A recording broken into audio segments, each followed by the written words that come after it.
नंदाज kitchen रेसिपीमध्ये आपलं स्वागत आहे। चला तर मग आज आपण पाहणार आहोत पनीर घोटाला भाजी कशी बनवायची।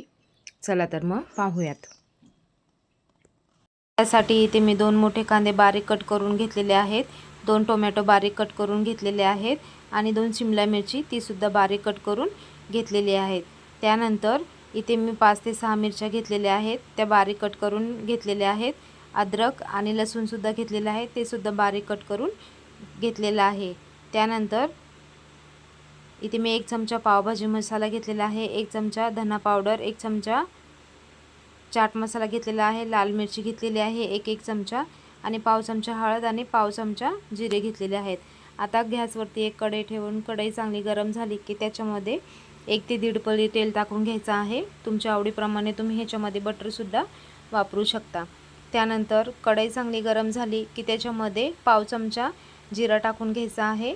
जिरा चांगला परतला की त्याच्यामध्ये बारीक कट करून ठेवलेला जो कांदा आहे तो कांदा ह्याच्यामध्ये परतून घ्यायचा आहे। चांगला लालसर होईपर्यंत ह्याला परतून घ्यायचा आहे। तुम्ही बघू शकता कांदा मस्त असा लालसर झाला की त्याच्यामध्ये मिरची टाकून घ्यायची आहे। नंतर बारीक कट केलेला लसूण, बारीक कट केलेला अद्रक टाकून घ्यायचा आहे। हे सुद्धा मिश्रण चांगलं चमच्याने हलवून घ्यायचं आहे। त्यानंतर याच्यामध्ये बारीक कट केलेली शिमला मिरची टाकायची आहे, ती सुद्धा चांगली परतून घ्यायची आहे। परतून झाल्यानंतर त्याच्यामध्ये आपण बारीक कट केलेला टोमॅटो टाकून घेणार आहोत आणि हे जे मिश्रण आहे चमच्याने चांगलं हलवून घेणार आहोत। चांगलं हलवल्यानंतर त्याच्यामध्ये आपण चवीनुसार मीठ टाकून घेणार आहोत, जेणेकरून शिमला मिरची आणि टोमॅटो जे आहे ते पटकन मऊ होऊन जातं। चांगलं चमच्याने असं हलवून घ्यायचं आहे। हलवून झाल्यानंतर चमचा हळद टाकायची आहे, 1 चमचा लाल मसाला टाकायचा आहे, 1 चमचा धना पावडर, 1 चमचा पावभाजी मसाला आणि 1 चमचा चाट मसाला टाकायचा आहे। आता हे जे मिश्रण आहे ते चमच्याच्या साहाय्याने असं पूर्ण हलवून घ्यायचं आहे। पूर्ण एकजीव झालं त्याच्यामध्ये थोडंसं पाणी टाकून घ्यायचं आहे, जेणेकरून आपली ही जी भाजी आहे ती खाली लागणार नाही। पुन्हा चमच्याने असं पूर्ण मिक्स करून घ्यायचं आहे आणि 5 मिनिटासाठी ह्याला आपण झाकण ठेवून शिजवून घेऊयात। आता झाकण काढून तुम्ही बघू शकता मस्त आपली ही जी भाजी आहे ती शिजलेली आहे। तुम्ही बघू शकता मस्त अशी तरी आलेली आहे त्याला। आता चमच्याने पुन्हा एकदा त्याला हलवून घ्यायचं आहे।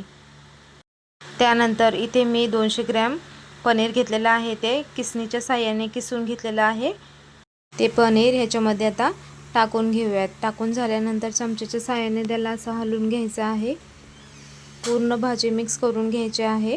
पूर्ण एकजीव झाल्यानंतर त्याच्यामध्ये थोडंसं पाणी टाकायचं आहे। तुमच्या आवडीप्रमाणे तुम्ही ह्याला घट्टही ठेवू शकता किंवा पातळही करू शकता। त्यानंतर पुन्हा याला चमच्याने हलवून घ्यायचं आहे आणि याला 5 मिनिटं पुन्हा शिजवून घ्यायचं आहे।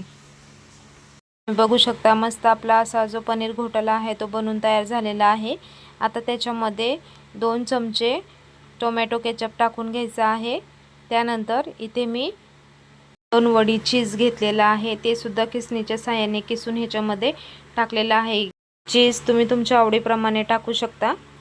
आता ह्याला पुन्हा चमच्याच्या साहाय्याने हलवून घ्यायचं आहे। चीज पूर्ण मेल्ट झालं की ह्याच्यामध्ये कट केलेली कोथिंबीर टाकून घ्यायची आहे। टाकून झाल्यानंतर ह्याला पुन्हा चमच्याच्या साहाय्याने असं हलवून घ्यायचं आहे। तुम्ही बघू शकता मस्त असा पनीर घोटाला बनून तयार झालेला आहे। तुम्ही सुद्धा एकदा घरी नक्की ट्राय करा। आवडल्यास नक्की लाईक करा, शेअर करा, कमेंट करा आणि चॅनलला सबस्क्राईब करायला विसरू नका। मस्त असा हा पनीर घोटाला बनवून तयार झालेला आहे, तुम्ही बघू शकता।